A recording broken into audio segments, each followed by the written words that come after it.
महोदय, जब ये बिल लेकर मैं सदन के सामने उपस्थित हुआ तब मैंने कहा था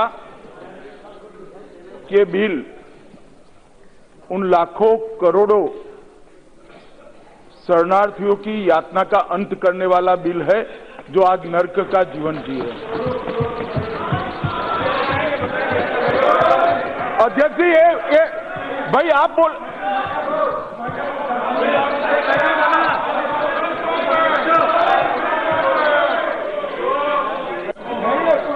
माननीय सदस्य। अध्यक्ष जी, अध्यक्ष जी, एक बहुत महत्वपूर्ण विषय है। मैं एक बार मेरा निवेदन है, मैं आपसे संरक्षण चाहता हूं। सारे लोग बोले, हमने धैर्य से सुना है। बात सच्ची हो, हमें ठीक लगे न लगे, हमारे विचार से इत्तेफाक रखती हो न रखती हो, सबको धैर्य से सुना है। मेरा आपके माध्यम से सभी सदस्यों से निवेदन है कि अब मुझे भी धैर्य से सुना। माननीय सदस्यगण, और बीच में टोका टाकी न करें। एक मिनट आसन से व्यवस्था कर दूं मैं। माननीय सदस्यगण, व्यवस्था सब मानेंगे ना? बीच माननीय सदस्यगण, सभी सदस्यों से मेरा आग्रह है कि इस सदन में एक अच्छी बहस हुई है, चर्चा हुई है और सभी सदस्यों को पर्याप्त अवसर दिया है। जितना समय आवंटित था उस आवंटित समय से ज्यादा समय सभी राजनीतिक दलों को भी दिया है, व्यक्तिगत सदस्यों को भी दिया है। इसलिए मैं आपसे आग्रह कर रहा हूं कि हम महत्वपूर्ण विधेयक पर गृह मंत्री जी का वक्तव्य सुनना चाहिए। उसके बाद सदन तय करेगा कि आप जो फैसला करेंगे उस विधेयक के बारे में अंतिम फैसला आप सबकी सहमति से होगा। अध्यक्ष महोदय, मेरे बिल को प्रस्तुत करने के बाद श्री मनीष तिवारी से लेकर श्री राजू बीस तक सभी दलों के 48 सदस्यों ने पक्ष और विपक्ष दोनों के इस बिल की चर्चा में हिस्सा लिया है। महोदय, मैंने पहले ही कहा कि ये बिल लाखों करोड़ों शरणार्थियों के यातनापूर्ण नर्क जैसे जीवन से उनको मुक्ति दिलाने का साधन बनने जा रहा है।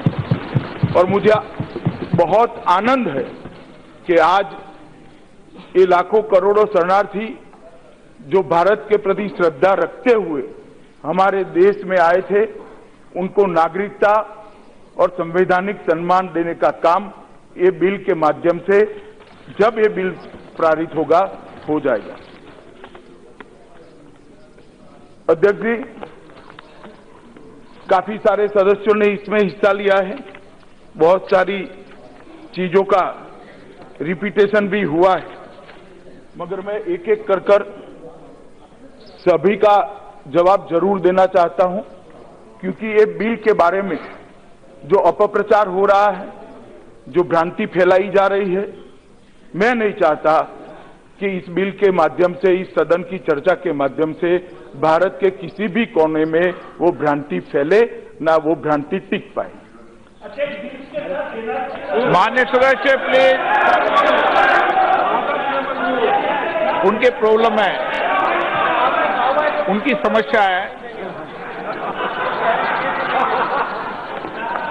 सभापति महोदय, श्री मनीष तिवारी जी ने सबसे पहले और बाकी काफी सारे सदस्यों ने अंत तक, श्री प्रेमचंद्रन जी और बाकी सारे सदस्यों ने, शशि थरूर जी ने भी आर्टिकल 14 का हवाला देते हुए इस बिल को गैर संवैधानिक करार दिया। मैं माननीय अध्यक्ष जी सभी सदस्यों को, इस सदन को और आपके माध्यम से सदन के सदस्यों को, सदस्यों के माध्यम से पूरे देश की जनता को कहना चाहता हूं कि किसी भी डायमेंशन से ये बिल गैर संवैधानिक नहीं है, न आर्टिकल 14 का उल्लंघन करता है। आर्टिकल 14 में जो समानता का अधिकार दिया है, उसके तहत मैंने पहले भी कहा कि रीजनेबल क्लासिफिकेशन के आधार पर कानून बनाने से आर्टिकल 14 में कोई रोक नहीं है। अब मैं थोड़ा इसको एक्सप्लेन करना चाहता हूं, थोड़ा बैकग्राउंड में जाना पड़ेगा। हो सकता है मेरी बात सबको अच्छी न लगे, मगर सुनने का धैर्य भी रखना चाहिए, क्योंकि इसी में से एक कैसे गैर संवैधानिक नहीं है इसका तर्क खड़ा होता है। मान्यवर, अच्छा तो यह था कि इस देश का विभाजन धर्म के आधार पर न होता। अगर ये देश का विभाजन धर्म के आधार पर न होता तो बिल लेकर मुझे आने की जरूरत ही नहीं पड़ती। इस देश का विभाजन धर्म के आधार पर हुआ, ये वास्तविकता है। वास्तविकता को इस सदन ने स्वीकार करना चाहिए। जब विभाजन धर्म के आधार पर होता है तो आप इसको स्वीकारे बगैर आगे नहीं चल सकते हो। धर्म के आधार पर विभाजन हुआ, जिस हिस्से में मुस्लिम भाई ज्यादा रहते थे उस हिस्से को पाकिस्तान के नाम से अलग देश बनाया गया और भारत का बचा हुआ हिस्सा भारतीय संघ के नाम से प्रस्तावित हुआ, जो आज हमारा भारत देश है। आगे चलकर पाकिस्तान के में भी पश्चिम पाकिस्तान था और पूर्वी पाकिस्तान था, वो बांग्लादेश में तब्दील हुआ, मगर बीच में एक विभीषिका आई।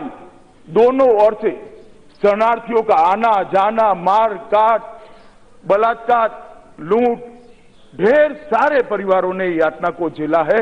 जिन्होंने विभाजन की यातना को झेला है वो ही बता सकते हैं मान्यवर कि ये यातना कितनी कड़ी और कठिन थी। मगर इसके बाद क्या हुआ मान्यवर?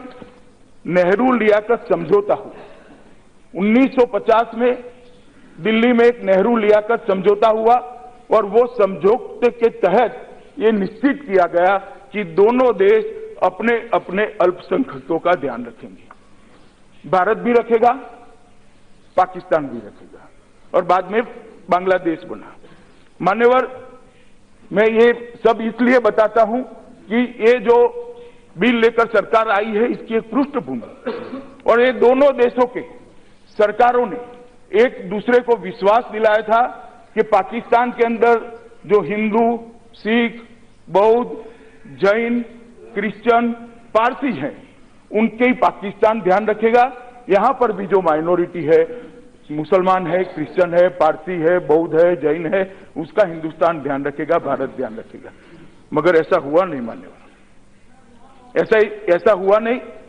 मैं उस पर बाद में आऊंगा, मगर 1950 का नेहरू लियाकत समझौता मान्यवर धरा का धरा रह गया। अब मैं जरा जिन 3 देशों से लघुमती को हम नागरिक बनाने का वादा इस बिल के माध्यम से कर रहे हैं, माइनॉरिटी को नागरिक बनाने का वादा कर रहे हैं, वो 3 देशों के संवैधानिक स्टेटस पर जाना चाहता हूं, उनके राज्य की स्थिति पर जाना चाहता हूं। मान्यवर, Afghanistan, Islamic Republic of Afghanistan के अनुच्छेद 2 में निम्नलिखित प्रावधान किया है। पवित्र धर्म इस्लाम इस्लामिक रिपब्लिक ऑफ अफगानिस्तान का धर्म है। मतलब वहां पर इस्लाम को राज्य के धर्म के रूप में मान्यता दी है। Pakistan, Islamic Republic of Pakistan के संविधान के अनुच्छेद 2 में लिखा गया है पाकिस्तान राज्य का धर्म इस्लाम होगा। बांग्लादेश जब बना तब तो उसका संविधान सेक्युलर था। 77, 78 और 1988 में इसमें बदलाव किया गया और इसमें लिखा गया रिपब्लिक का राज्य धर्म इस्लाम है। ये तीनों देशों के अंदर राज्य धर्म इस्लाम है, इसको मान्यता हमने नहीं दी है मान्यवर। वहां के मैं आता हूं, सब बोलूंगा भाई, एक एक चीज का जवाब दूंगा। बाद में आपको चाहिए तो कल सुबह तक बैठूंगा, मुझे टोकिए मत। मान्यवर, तीनों राज्यों के देशों के जो धर्म संविधान के अंदर लिखे गए हैं वो बताना इसलिए जरूरी है कि वहां पर माइनॉरिटी को न्याय मिलने की संभावना इसी से क्षीण हो जाती है, लगभग समाप्त हो जाती है। मान्यवर, उसके बाद में मैं क्या हुआ डिटेल में बहुत सारे सदस्यों ने बताया है, कितनी प्रताड़ना हुई, कैसी घटनाएं हुई, वो बाद में बताऊंगा। मगर ये दोनों तथ्य बताने के बाद मैं ये स्थिति से आगे सदन को ले जाना चाहता हूं कि जो उसके बाद में 40-50 साल में हुआ वो क्या हुआ। मान्यवर, 1947 में पाकिस्तान के अंदर अल्पसंख्यकों की आबादी 23%। जरा ध्यान से सुनो दादा, ध्यान से सुनो। पाकिस्तान में अल्पसंख्यकों की आबादी 1947 में 23% थी और 2011 में 23% से कम होकर 3.7% हो गई। मान्यवर, बांग्लादेश में 47 में बांग्लादेश के अंदर अल्पसंख्यकों की आबादी 22% थी और 2011 में वो कम होकर 7.8% हो गई। मान्यवर, कहां गए लोग, कहां गए? या तो उनका धर्म परिवर्तन हो गया, या तो भारत में आए, या तो मार दिए गए, या तो प्रताड़ित कर भगा दिए गए। मैं पूछना चाहता हूं, जो लोग विरोध करते हैं, ये माइनॉरिटी का, ये अल्पसंख्यक जो हिंदू, सिख, बौद्ध, ईसाई, जैन, पारसी है, क्रिश्चियन है, इनका दोष क्या है? क्या दोष है उनका? उनको इस प्रकार से क्षीण कर दिया गया। हम चाहते हैं मान्यवर कि उनका अस्तित्व बना रहे और सम्मान के साथ दुनिया के ऊपर। मान्यवर, इनको बिठा दीजिए, इनको बिठा दीजिए। और मान्यवर,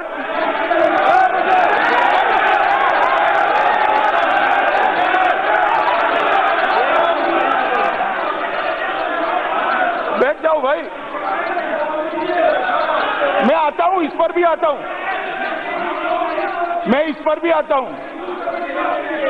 मान्यवर, ये ठीक नहीं है, मान्यवर, ये ठीक नहीं है, इनको आपको रोकना चाहिए मान्यवर। और आप लोग, पूरी दुनिया देख रही है, भारत के संविधान को कोई कह रहा है कि हिंदू राष्ट्र बनने जा रहा है, भारत का संविधान पक्षपात कर रहा है। मैं आज आपको बताना चाहता हूं भारत में क्या हुआ। मान्यवर, भारत के अंदर 1951 में 84% हिंदू था और 2011 में वो 84% से घटकर 79% हुआ। यहां पर आबादी नहीं बढ़ी है, वहां पर आबादी बढ़ी है। और मुस्लिम 1951, सुन लो भाई, 1951 में मुस्लिम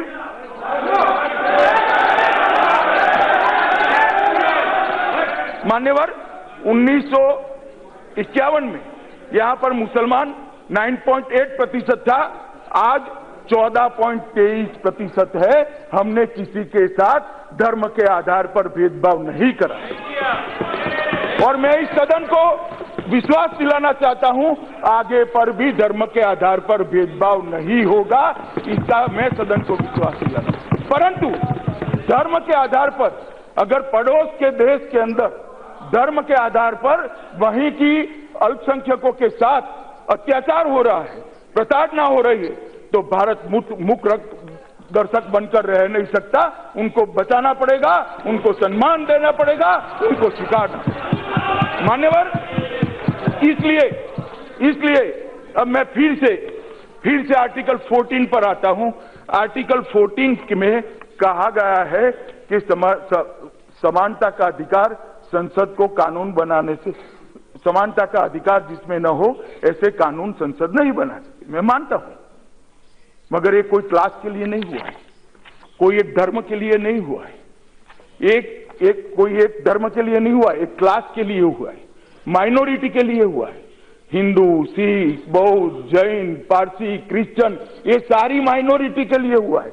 अगर इसमें से सिर्फ पारसियों के लिए करते तो आर्टिकल 14 जरूर आड़े आता। मान्यवर, अगर सिर्फ बौद्धों के लिए करते आर्टिकल 14 जरूर सामने रास्ते में आता। सिर्फ हिंदुओं के लिए करते तो भी आर्टिकल 14 जरूर इसका वायोलेशन होता। सिर्फ सिखों के लिए करते तो भी आर्टिकल 14 का जरूर वायोलेशन होगा। मगर एक प्रताड़ित क्लास के लिए, प्रताड़ित माइनॉरिटी के प्रोटेक्शन के लिए अगर कानून करते हैं तो आर्टिकल 14 कहीं पर। और मान्यवर कई सारे ऐसे कानून हैं, ये सारे विद्वान लोग बैठे हैं, मुझे जवाब दे। अगर आर्टिकल 14 के आधार पर ऐसे कानून नहीं बन सकते हैं तो माइनॉरिटी एजुकेशन इंस्टीट्यूशन के लिए कैसे कानून बना है अभी? तो ये बात में तो बैठ जाइए, मैं बताता हूं, बैठ जाइए, बैठे।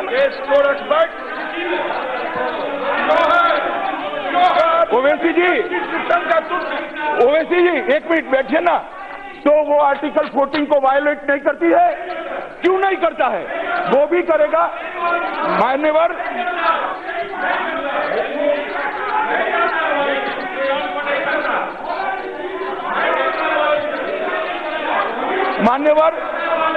मान्यवर मुझे रक्षण देना चाहिए, मैंने सबको सुना है, मुझे सुनना चाहिए इन लोगों को।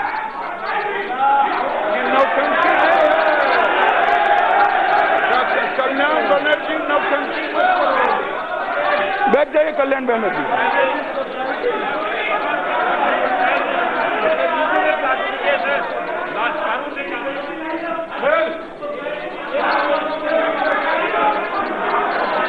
बैठ जाइए दादा, बैठ जाइए। मान्यवर, ये बिल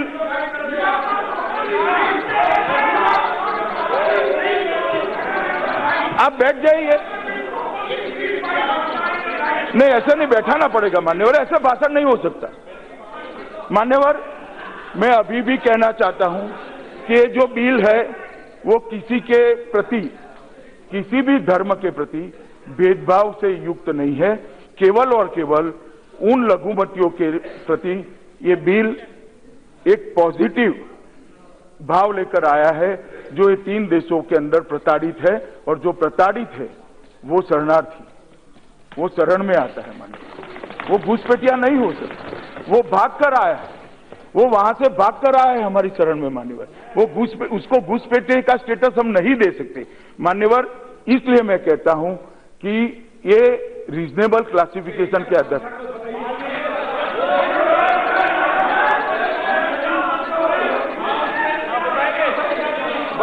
बताएंगे का जवाब सुनो। माननीय सदस्यगण, मैं फिर आपसे आग्रह कर रहा हूं, आप पूरा जवाब सुनो, बीच बीच में टोका टोकी नहीं किए कोई। और मैं आपके माध्यम से सारे लोगों को कहता हूं, किसी भी माननीय सदस्य को बैठे बैठे वक्तव्य देने की इजाजत नहीं है।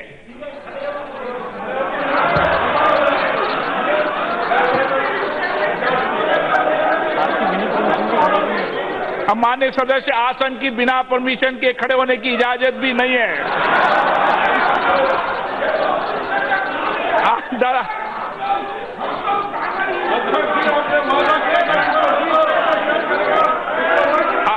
चलो, हाँ, हो माननीय सदस्य। माननीय अध्यक्ष जी, मैं सबको कहना चाहता हूं कि अध्यक्ष जी जो अनुमति देंगे वो सारे सवालों के जवाब मेरे भाषण के बाद भी दूंगा। कृपया मेरे भाषण में आप मुझे बोलने दीजिए, बाद में आप सवाल पूछे दादा, बीच में खड़े मत हो। तो ये बिल ना आर्टिकल 14, ना 21, ना 25 किसी का वायोलेशन करता है मान्यवर। ये पूर्ण रूप से संविधान की दृष्टि से ये बिल ठीक है। अपने मनीष जी ने कहा कि यूएन कन्वेंशन ऑन रेफ्यूजीज और यूएन प्रोटोकॉल ऑन रेफ्यूजीज 51 और 67 का हमने साइन किया है, हमने कभी साइन नहीं किया है। आपकी तो क्या बोले?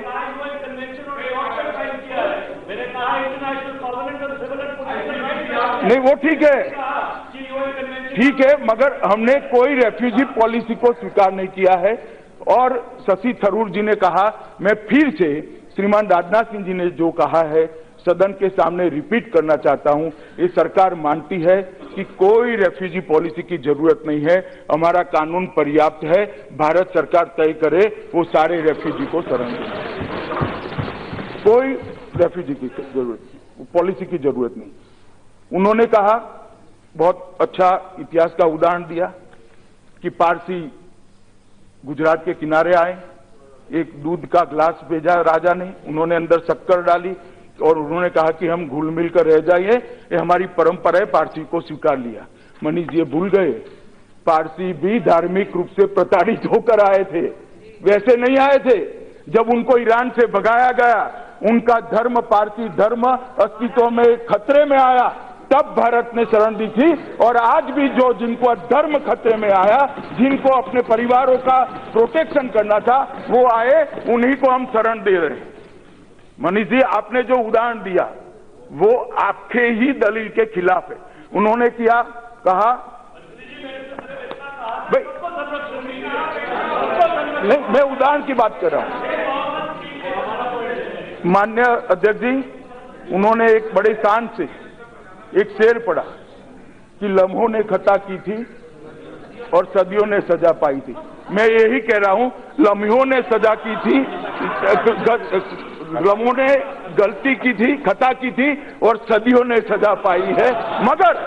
मगर अब ये नरेंद्र मोदी जी प्रधानमंत्री है, लम्हों की खता अब नहीं होगी, ना सदियों तक सजा प्राप्त करने का मौका आएगा। मान्यवर, ये खता हम नहीं करने वाले, ये खता हम नहीं करने वाले हैं। किसी भी व्यक्ति को अपने परिवार की बहन बेटियों को, बहुओं को बचाने के लिए यहाँ ना पड़े और हम न ले, उसका धर्म बचाने के लिए यहाँ ना पड़े और हम न ले, हम उसको नागरिकता दे, ये गलती हम नहीं कर सकते। मान्यवर, हम जरूर उनको स्वीकारेंगे, संवैधानिक सम्मान भी देंगे और पूरे विश्व के सामने सम्मान के साथ खड़े करेंगे। उन्होंने कहा कि 2 नेशन थ्योरी श्री सावरकर की थी या नहीं थी, इस विवाद में मैं जाना नहीं चाहता, मगर जिन्ना साहब ने जब 2 नेशन थ्योरी इवॉल्व करी, प्रसारित करी और विभाजन हुआ, आप कांग्रेस पार्टी ये बताए भला विभाजन क्यों स्वीकार किया, रोका क्यों नहीं, क्यों रोका नहीं, तो किसने साइन किया? मान्यवर, महात्मा गांधी ने कहा था, मान्यवर महात्मा गांधी ने कहा था कि इस देश के अगर टुकड़े होंगे तो गांधी जी के मृतदेह पर होंगे, और कांग्रेस पार्टी ने धर्म के आधार पर इस देश के विभाजन को स्वीकार कर ये सारी चीजें आज इसके आधार पर, मान्यवर, धर्म के आधार पर देश का विभाजन कांग्रेस पार्टी ने स्वीकार किया था। ये ऐतिहासिक सत्य है, इसको कोई नकार नहीं सकता। मान्यवर,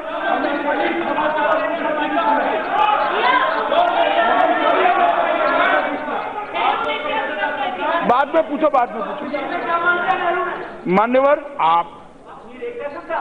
मान्यवर दयानिधि मारन जी ने कहा कि आप पाक ऑक्यूपाई कश्मीर को मानते हो, उसके नागरिकों को नहीं मानते हो।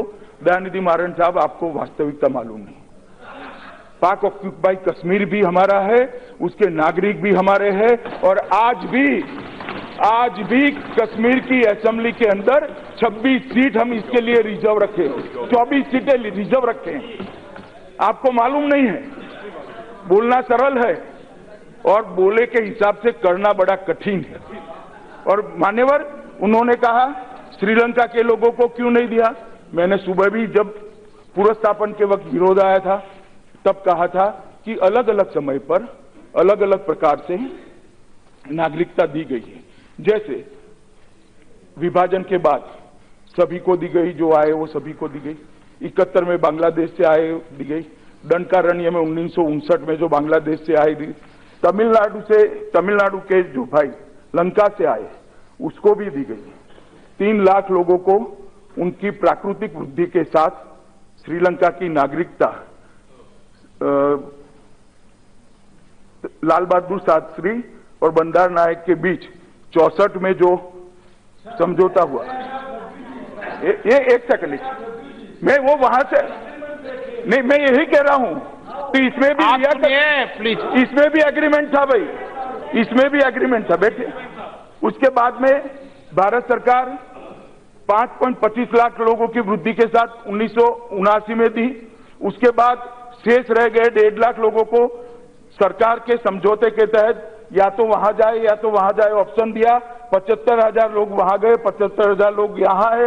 ये जब नागरिकता दी लंकन तमिलों को, तब बांग्लादेश वालों को नहीं दी थी, पाकिस्तान वालों को नहीं दी थी, युगांडा से तब बांग्लादेश वालों को नहीं दी थी, अफगानिस्तान वालों को नहीं दी थी, पाकिस्तान वालों को नहीं दी थी।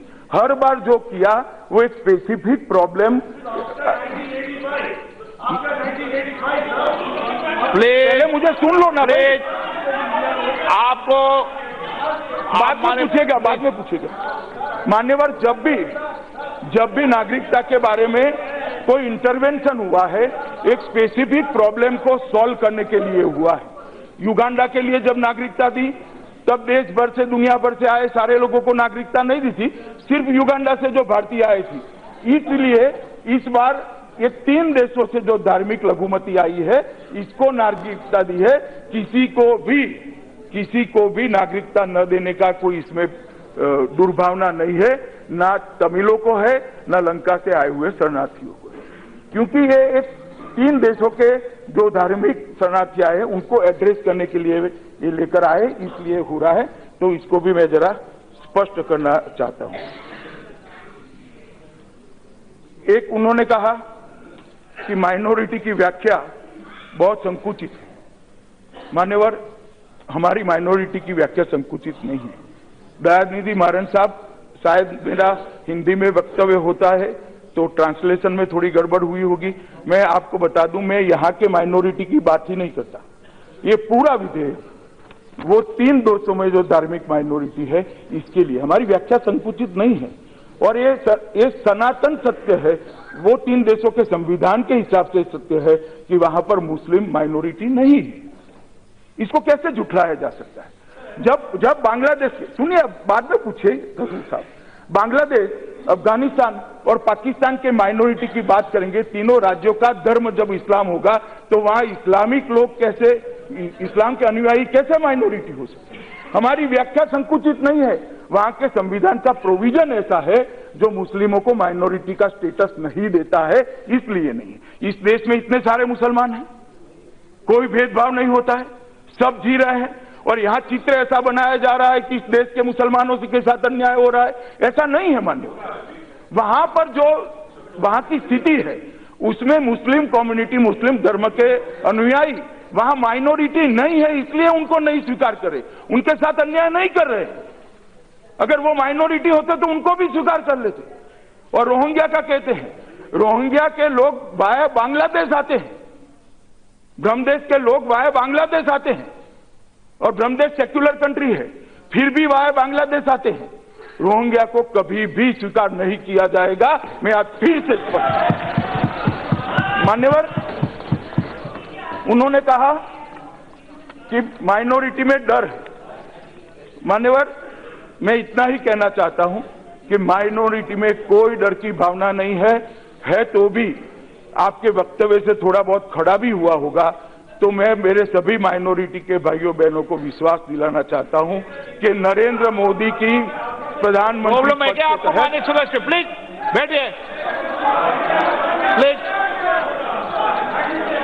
मान्यवर, नरेंद्र मोदी जी के प्रधानमंत्री रहते हुए इस देश में किसी भी धर्म के नागरिक को डरने की जरूरत नहीं है।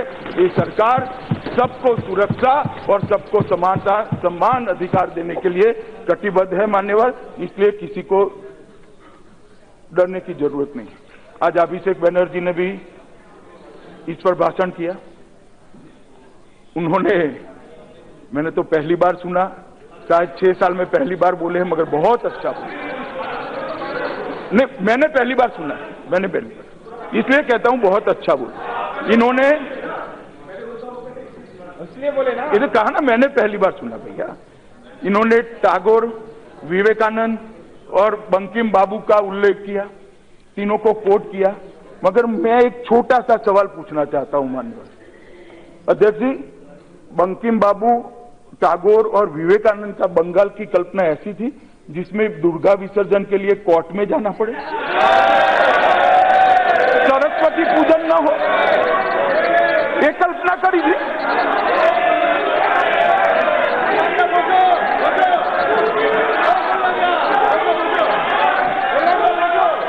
आप तो दुर्गा की पूजा करते हैं, बैठ जाए, बैठ जाओ। No please.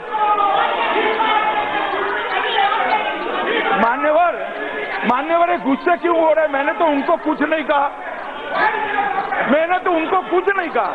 मैंने कहा टीएमसी को कुछ कहा। मान्यवर, मैंने तो टीएमसी को कुछ कहा ही नहीं।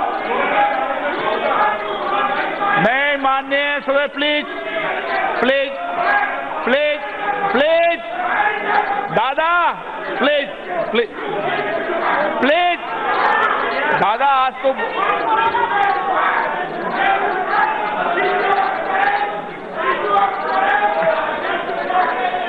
Please please please. मान्यवर, मुझे मालूम नहीं पड़ता क्यों इतना गुस्से हो गए। मैंने तो टीएमसी का नाम भी नहीं दिया, मैं बोला ही नहीं टीएमसी, मैं तो टीएमसी नहीं बोला। मान्यवर,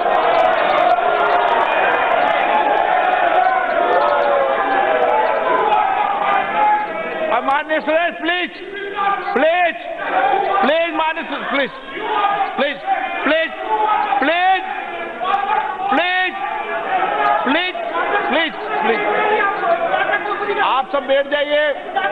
रमेश जी, आप आपस में जवाब पर गृह मंत्री दे। माननीय अध्यक्ष जी, अरे भाई क्यों बोल रहे हैं?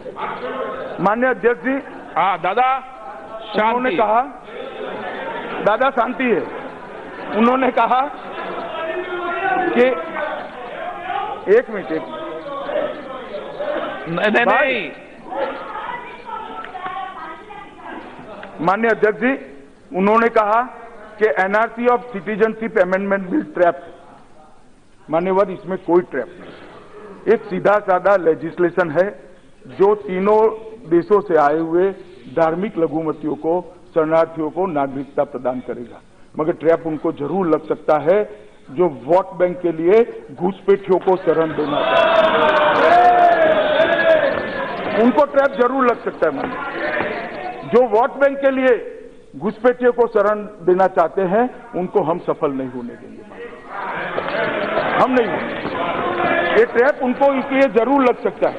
और मैं कहना चाहता हूं बंगाल के सारे सदस्य, दोनों ओर से उद्वेलित, यहाँ के भी वहां के भी, मैं कहना चाहता हूं कि लाखों लाखों लोगों को जो नागरिकता मिलने वाली है वो सारे बंगाली शरणार्थी है। क्या आप नहीं चाहते कि बंगाली हिंदू, बौद्ध, सिख, क्रिश्चियन शरणार्थियों को नागरिकता मिले? आप नहीं चाहते हैं? और मान्यवर, मैं थोड़ी स्पष्टता इसलिए भी करना चाहता हूं, मैं इसलिए थोड़ी स्पष्टता करना चाहता हूं कि ये लोग,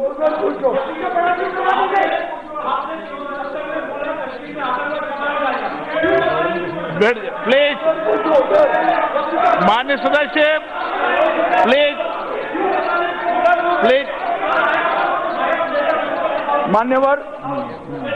मान्यवर, मैं आज इस सदन के माध्यम से ये बिल जिसके लिए लाया गया है वो तीनों देशों से, पूरब और पश्चिम, देश के दोनों हिस्सों में, राजस्थान में, गुजरात में, पंजाब में, दिल्ली तक, यहाँ बंगाल में, असम में, नॉर्थ ईस्ट में, हरियाणा में भी है, ये सारी जगहों पर जो शरणार्थी नागरिक बनने जा रहे हैं वो सबको कहना चाहता हूं कि एक अपप्रचार हो रहा है कि आप राशन कार्ड निकाल दो वरना आप विदेशी हो जाओगे, आप एक निकाल दो वरना विदेशी, लाइनों की लाइनों लगा दी।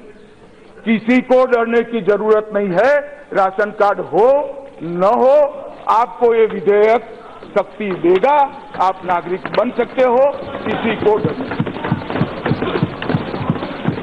मैं इसलिए कहता हूं मान्यवर कि कुछ पार्टियां भ्रम फैलाएं कि हम ही आपको बचा सकते हैं, हम बचा लेंगे, आइए राशन कार्ड निकाल दीजिए, आइए एक सर्टिफिकेट ले जाइए, आइए वो ले जाइए। मान्यवर, मैंने कहा है डॉक्यूमेंट है, नहीं है, डेट चली गई है, आधा है, अधूरा है, पूरा नहीं है, सबको नागरिक बनाना है भाई, कोई जरूरत नहीं है डॉक्यूमेंट। मान्यवर, ये जो अफवाहें फैलाई जा रही है वो अफवाहों में किसी को आने की जरूरत नहीं, किसी को डरने की भी जरूरत नहीं मान्यवर। और मैं फिर से एक बार कहता हूं कि घुसपैठे और शरणार्थी के बीच में अंतर है। जो प्रताड़ित होकर अपनी परिवार की महिलाओं की इज्जत बचाने के लिए, अपने धर्म को बचाने के लिए धार्मिक प्रताड़ना के आधार पर जो यहाँ आता है वो शरणार्थी है, और जो यहाँ पर अवैध रूप से घुस कर आता है वो घुसपैठिया है। ये दोनों के बीच में अंतर है ही है, और वो मान्यवर सुप्रिया बेन ने कहा कि 370 का मैं जब बिल लेकर आया तो अब 370 के लिए 371 के लिए क्या करना है। मैं आपके माध्यम से सदस्य जी को कहना चाहता हूं कि 370 और 371 में अंतर है। 371 किसी को अलग संविधान नहीं देता है, 371 किसी को अलग झंडा नहीं देता है, 371 अलग राज्य की या राष्ट्र की मांग करने के लिए किसी को नहीं उकसाता है। 371 को हम कभी भी नहीं छेड़ेंगे। पूरे नॉर्थ ईस्ट को मैं आश्वस्त करना चाहता हूं कि 371 को हम कभी भी नहीं छेड़ेंगे। मित्रों, माननीय अध्यक्ष जी, उन्होंने दूसरा कहा कि श्री सन्नाउल्लाह का नाम दिया, इसमें सरकार का कोई दोष नहीं है। आपके माध्यम से मैं सुप्रिया बेन को कहना चाहता हूं कि विदेशी ट्रिब्यूनल सेकंड कामरूप का एक ऑर्डर है, वो ऑर्डर के तहत जब तक फाइनल ऑर्डर न हो तब तक उनको ये लिस्ट से बाहर रखा गया है। ये जुडिशियल प्रोसीडिंग है और जुडिशियल प्रोसीडिंग के तहत रखा गया है, इसलिए इनके साथ कोई भेदभाव हमने नहीं किया है। इन्होंने कहा कि मेरे भाषण का उल्लेख कर सुप्रिया जी ने सच कहा, मेरे से बोलने में गलती हुई थी, इसलिए मैं लोकसभा सचिवालय को दूसरे ही दिन इसको सुधार कर मेरा पत्र भी दिया है, और अब मैं मानता हूं कि सुधर ही गया होगा। मैंने ये कहा था कि इसकी सबसे लोगों से चर्चा हुई है, सब लोगों ने सहमति दी है, वो शब्द बदलकर मेरे जो समझ में जो अंतर था, मेरी जानकारी में जो अंतर था, उसको मैंने करेक्ट कर लिया है। आपने ठीक ही कहा कि वो गलती हुई थी। मान्यवर, उन्होंने कहा कि एनआरसी फेल गया है। मान्यवर, मैं इस सदन को फिर से एक बार आश्वस्त करना चाहता हूं, जब हम एनआरसी लेकर आएंगे एक भी घुसपैठिया इस देश के अंदर बच नहीं जाएगा। किसी को चिंता करने की जरूरत नहीं। मैं बड़े अधिकार के साथ कहता हूं। अधीर रंजन चौधरी जी ने जवाब दिया, बिन सांप्रदायिकता जोर जोर से बोलते रहे, मैं भी सुनता रहा क्योंकि अध्यक्ष जी का आदेश था बीच में नहीं बोलना है। मगर साहब, मैं देश की जनता को कहना चाहता हूं, कांग्रेस एक ऐसी बिन सांप्रदायिक पार्टी है, केरल में इसके साथ मुस्लिम लीग पार्टनर है और महाराष्ट्र में शिवसेना पार्टनर। मैंने ऐसी बिन सांप्रदायिक पार्टी मेरे जीवन में नहीं देखी। मान्यवर,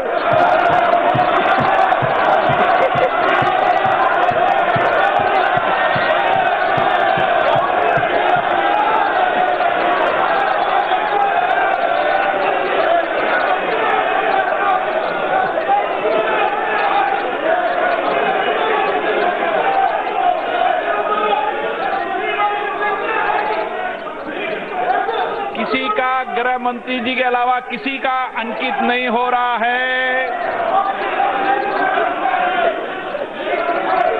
माननीय गृह मंत्री जी,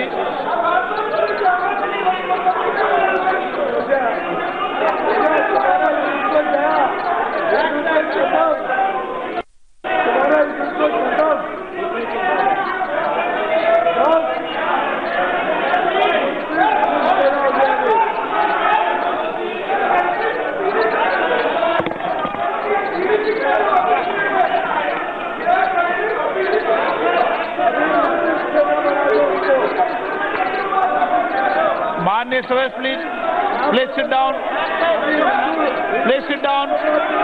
हाँ, वो बैठ गए, आप भी बैठ जाओ, बैठ गए। क्यों, कोई प्रॉब्लम है क्या? प्रॉब्लम है क्या?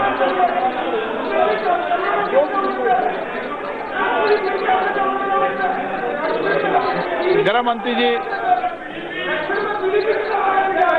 बैठ जाए।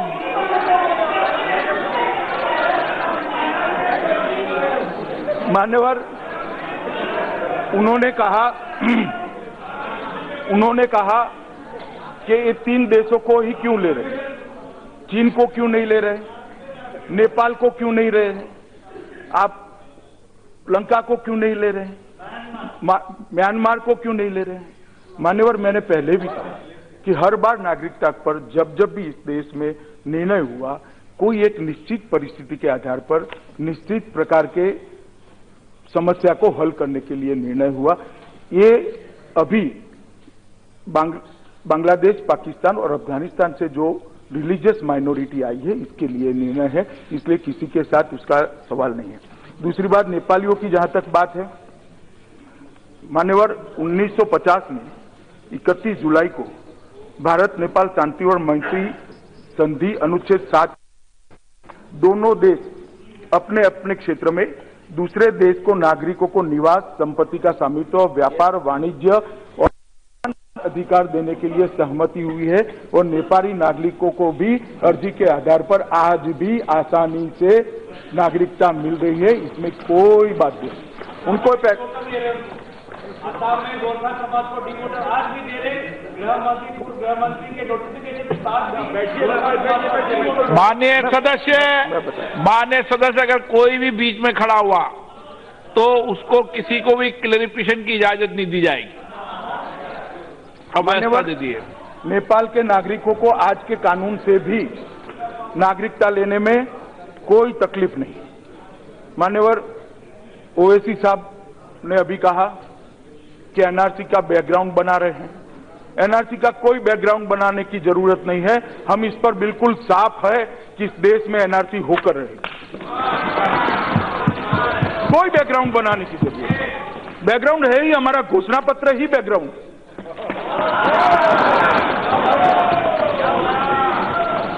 मान्यवर, उन्होंने कहा मुसलमानों से नफरत क्यों है। हमें कोई नफरत नहीं है। मैं आपको कहता हूं जनाब, आप नफरत खड़ी मत करना, मेहरबानी कर दीजिए। हमें कोई नफरत नहीं। और मैं फिर से स्पष्ट करना चाहता हूं बार बार, क्योंकि एक एक सदस्य बोला है मुसलमानों के साथ अन्याय है। इस देश के किसी मुसलमान का इस बिल से कोई वास्ता नहीं,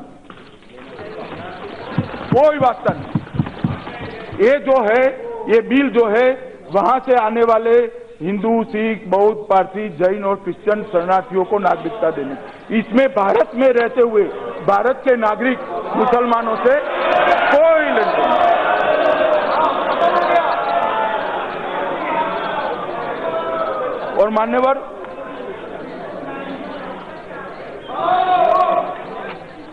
और मान्यवर, गोगाई जी ने कहा,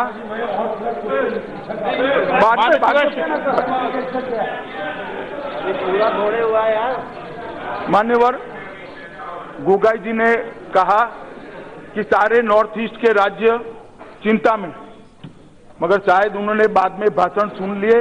सारे के सारे नॉर्थ ईस्ट के राज्यों ने इस बिल का समर्थन किया है और समर्थन में वोट करने के लिए भाषण किया। सिक्किम के एमपी खड़े होकर उन्होंने कहा, मैंने उनको व्यक्तिगत भी बुलाकर कहा और मैं अभी भी उनको कहता हूं कि आपके कोई कानून में इससे दखल नहीं होती है। 31F आपको अच्छी तरह से प्रोटेक्ट करता है और सीएबी के सारे रूल्स जब तक आपकी असेंबली ओके नहीं करती, 371F आपको प्रोटेक्ट करता है। इसलिए आपको भी चिंता करने की जरूरत है। और फिर से मैं, क्योंकि नॉर्थ ईस्ट में बहुत सारे लोग मान्यवर भ्रांति फैलाने की चेष्टा कर रहे हैं, इसलिए मैं फिर से कह रहा हूं, पूरा अरुणाचल, तापिर गांव जी सुन लीजिएगा, पूरा अरुणाचल इनर लाइन परमिट से प्रोटेक्टेड है। अरुणाचल को चिंता करने की कोई जरूरत नहीं।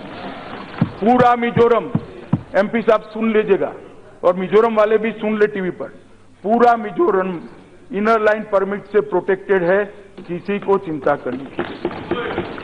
मान्यवर, पूरा नागालैंड इनर लाइन परमिट से दीमापुर के छोटे से हिस्से को बात कर पूरा प्रोटेक्टेड है, पूरे नागालैंड को चिंता करने की जरूरत है। मणिपुर आज प्रोटेक्टेड नहीं है, मगर हम ये बिल तभी नोटिफाइड करेंगे जब मणिपुर को इनर लाइन परमिशन दे दिया जाएगा। त्रिपुरा के अंदर भी त्रिपुरा ट्राइबल एडीसी क्षेत्र में सीएबी लागू नहीं होगा और एक हाई लेवल कमेटी ट्राइबल समुदाय के हितों की रक्षा के लिए जो बनाई थी उसको और विस्तृत कर उनके सारे हितों की चिंता भारतीय जनता पार्टी की नरेंद्र मोदी सरकार करेगी। मेघालय लगभग पूरा थोड़ा हिस्सा छोड़कर 6 शेड्यूल के प्रावधानों के अंदर कैब के बाहर है।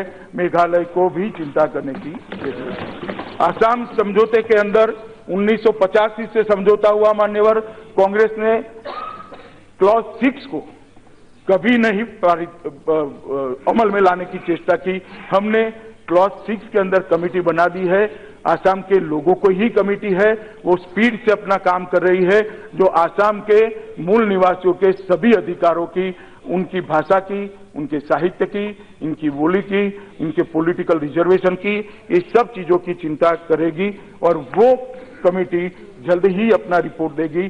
तो आसाम को भी चिंता करने की जरूरत नहीं है। BTC, Karbi Anglong, Dima Hasao ADC CAB के बाहर है और आसाम के 6 समुदायों के लिए भी सुबह मैंने कहा इस प्रकार से हम अलग से विचार कर रहे हैं। मान्यवर, इन्होंने एक बात जो स्टेटमेंट किया इसको मैं जरूर क्लियर करना चाहूंगा कि एनआरसी के अंदर गोरखा, पंजाबी, बिहारी, मारवाड़ी जो नॉर्थ ईस्ट के रहते हैं वो लोग बाहर हो जाएंगे। ये सत्य नहीं है, ये स्टेटमेंट ठीक नहीं। 19 लाख लोगों को क्या होगा? मान्य सदस्य, बताता हूं भाई, आप बैठ जाओ ना, सब बताता हूं। मान्य सदस्य कट गया। मान्यवर, कोई पंजाबी, मारवाड़ी, बिहार के, ओडिशा के कोई निवासी को घुसपैठिया करार नहीं दिया जाएगा। एनआरसी के अंदर जो भारत के मूल निवासी है वो सबको यहाँ पर ही रहना होगा और यहीं पर रहने का उनका अधिकार है, वो बंगालियों का भी। और पूरे नॉर्थ ईस्ट को इस दृष्टि से चिंता करने की जरूरत नहीं। श्री प्रेमचंद्रन जी ने भी अनकॉन्स्टिट्यूशनल है आर्टिकल 14 के हिसाब से कहा, मैंने आगे उसका जवाब दिया है। उन्होंने कहा सब माइनॉरिटी को देते हो तो मुस्लिम को क्यों नहीं देते? बहुत अच्छा सवाल है उनका, हर एक के मन में सवाल होना चाहिए। मगर ये जिन 3 देशों के लोगों को दे रहे हैं वहां मुस्लिम माइनॉरिटी नहीं है, इसलिए मुस्लिम को नहीं देते। माइनॉरिटी नहीं है वहां पर। अगर माइनॉरिटी है तो होते तो उनको भी मिलता, मगर वो नहीं है इसलिए नहीं देते। बड़ा सरल जवाब है, इसमें इतना सारा क्लमजी कुछ नहीं है कि जो समझ में ना आए।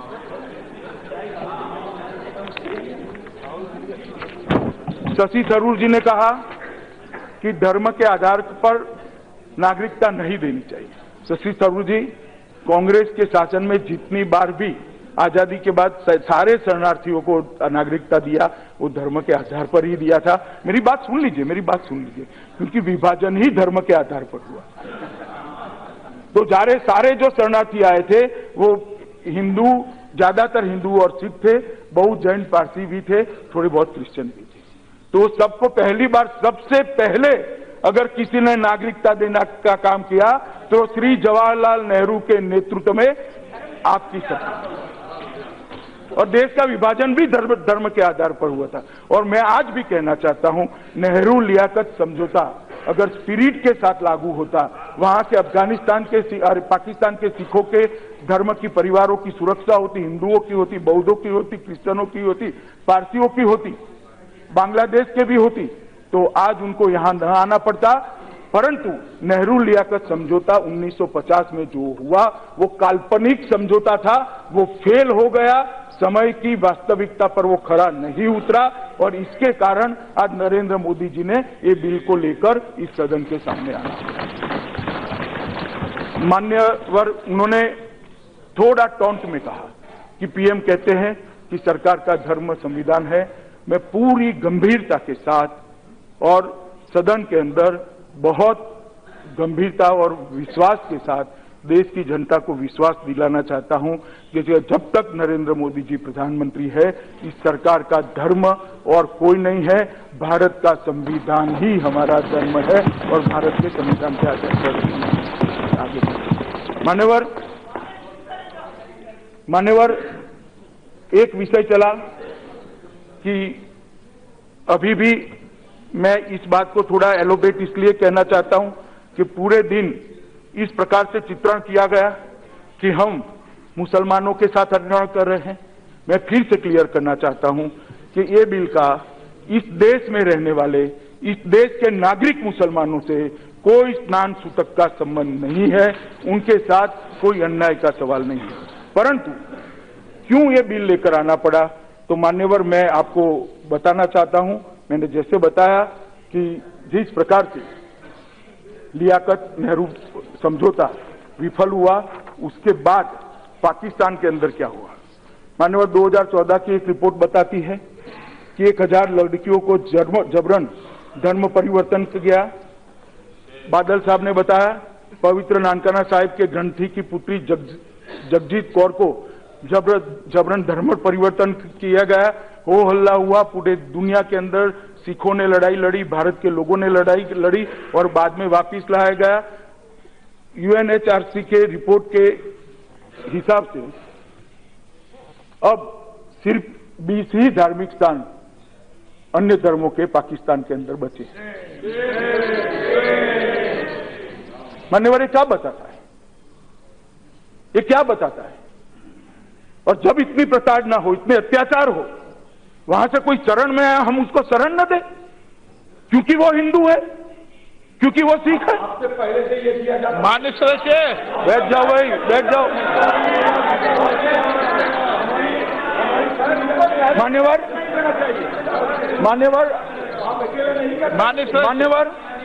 मैंने पहले भी बताया, फिर से मैं रिपीट करूंगा। 1947 में 23% आबादी सिर्फ 3.7% रह गई और बर्बरता, उत्पीड़न और संस्थागत अत्याचार, मैं सोच समझकर शब्द का प्रयोग कर रहा हूं, संस्थागत अत्याचार से भागे सिखों, हिंदुओं तथा ईसाइयों ने भारत में शरण ली है। उन लोगों को नागरिकता लेने के लिए हम यहाँ पर आए। मान्यवर, इसी प्रकार से बांग्लादेश बनने के बाद एक शांति और मैत्री की ढाका में संधि हुई 1972 में। भारत की प्रधानमंत्री श्रीमती इंदिरा गांधी और बांग्लादेश के प्रधानमंत्री शेख मुजीबुर रहमान द्वारा हस्ताक्षरित हुई। जब तक शेख साहब का देह रहा, वो जिंदा रहे, संधि का बहुत अच्छे से पालन हुआ। मैं आज इस संसद के अंदर शेख मुजीबुर रहमान के प्रति कृतज्ञता व्यक्त करना चाहता हूं कि उनके रहते किसी भी धार्मिक लघुमती के साथ, अल्पसंख्यक के साथ अत्याचार नहीं हुआ। और अभी अभी जो शासन आया है उसने भी बहुत अच्छा किया है, बहुत कम हुई है। मैं इसको भी मान्य सर, प्रॉब्लम क्या है आपके?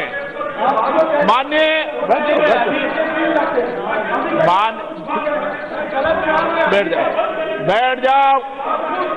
मान्य सदस्य प्लीज प्लीज। नाम गलत है मान्यवर, इनका नाम ही अधीर रंजन है, इसलिए मुझे कोई आपत्ति नहीं। देता हूं। आपका जवाब भी देंगे ना मान्य सदस्य, बैठो सही। मान्य नहीं आप खड़े। मान्यवर, 1975 में बंगबंधु शेख मुजीबुर रहमान की हत्या के बाद वहां पर जो अत्याचार का दौर चालू हुआ, इसने वहां की धार्मिक लघुमतियों की रीढ़ की हड्डी तोड़ दी, इनकी हिम्मत तोड़ दी। अधिकतर घटनाएं ऐसी हुई जैसे भोला में एक सुनियोजित हमले में अल्पसंख्यक समुदाय की 200 महिलाओं के साथ सामूहिक बलात्कार किया गया। क्या हुआ ये बताता हूं, सुनिए धीरंजन जी, आज सुनिए ना, मैं बताता हूं, सुनिए। शेख मुजीबुर न रहने के बाद क्या हुआ है बताता हूं। बीएनपी खालिदा जिया जी की पार्टी जब आई, गांधी जयंती के दिन नवाब अली गांधी जी बंटवारा रोकने के लिए गए थे। उस दिन 2 अक्टूबर 2001 में भोला जिला के 4 फसन उपजिला में 8 से 70 साल की और 100 महिलाओं के साथ बलात्कार की घटना गांधी जयंती के दिन क्या हुआ है बताता हूं। बहुत सारे अत्याचार हुए हैं। अब सुनो भाई, मान्यवर प्लीज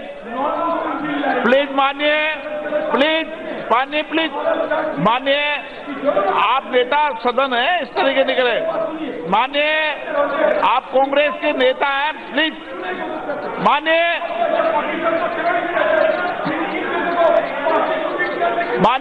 प्लीज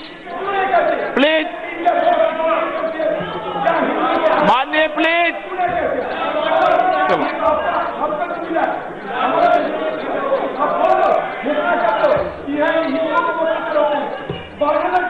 मान्यवर इनको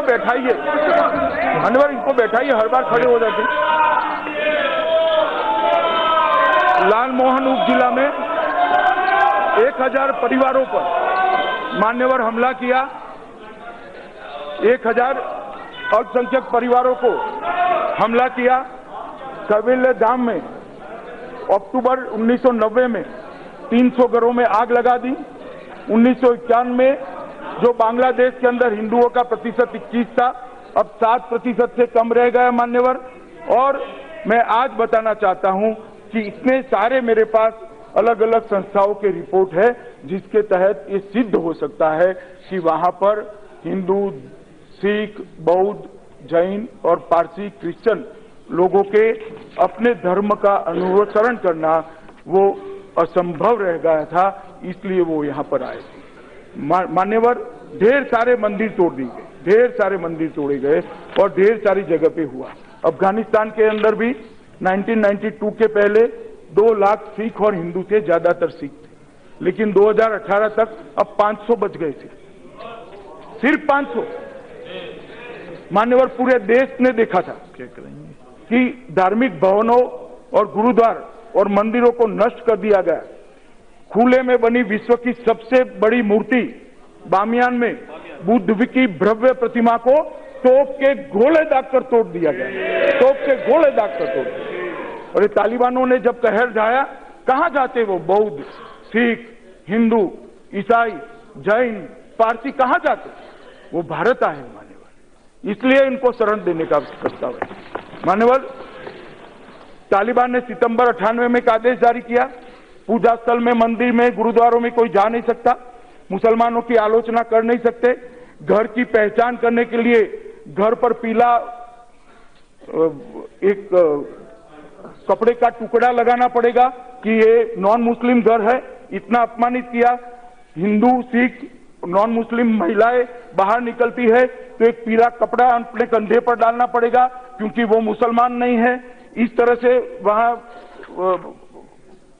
आदेश पारित किए गए एक विशेष चिन्ह के साथ। मैं चिन्ह क्या था नहीं बोलता और गरिमा टूटेगी, मगर एक विशेष चिन्ह के साथ एक कपड़ा लगाना पड़ता था मान्यवर।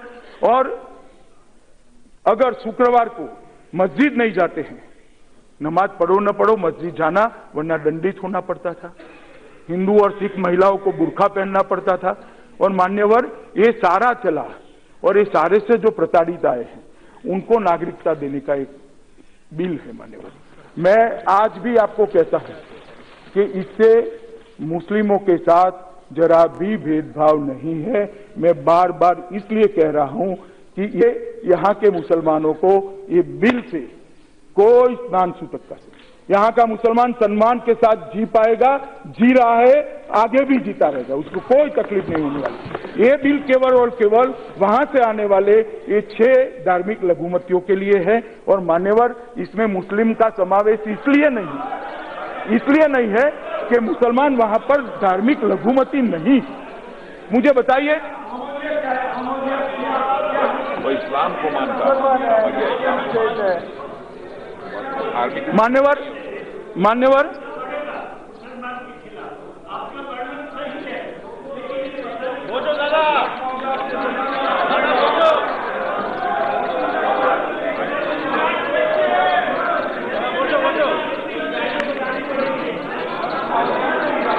दादा, मान्यवर मैं अंत में फिर से एक बार ये सदन के माध्यम से पूरे देश के सामने स्पष्ट करना चाहता हूं कि शरणार्थी और घुसपैठिए के बीच में मौलिक अंतर है। जो धार्मिक प्रताड़ना के आधार पर अपने घर की स्त्रियों की इज्जत बचाने के लिए, स्वधर्म में जीने के लिए, अपने धर्म को बचाने के लिए यहाँ आता है, वो शरणार्थी है। और वो जो विदाउट परमिशन घुस कर आता है वो घुसपैठिया है। दोनों के बीच में बहुत बड़ा अंतर है और ये बिल शरणार्थियों के लिए है, ये बिल धार्मिक लघुमतियों के लिए है। मैं आज जिन सारे लोगों ने भाषण किया है वो सब लोगों को मन से अपील करता हूं, मत बैंक की लालच के कारण आंख अंधी और कान बहरे हुए हैं तो खोल लीजिए, खोल लीजिए। लाखों करोड़ों लोगों को अन्याय हुआ है, लाखों करोड़ों लोगों को अन्याय हुआ है।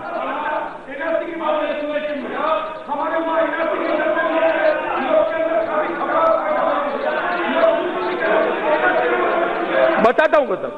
मान्यवर, लाखों करोड़ों लोग जो नर्क की यातना में जी रहे हैं, 70 साल से उनको नागरिकता नहीं मिली है, वो अपना मकान नहीं ले रहे हैं, उनको नौकरी नहीं मिल रही है, स्वास्थ्य की सुविधाएं नहीं मिल रही हैं, उनको उनके बच्चे को अच्छी शिक्षा नहीं मिल रही है, नौकरी नहीं मिलती है, घर में भूखमरी है, रहने का मकान नहीं है, कोई रोड पर रह रहा है, कोई रेल की पटरियों के पास में जगह पे रह रहा है, कोई वैसे ही घूम रहा है।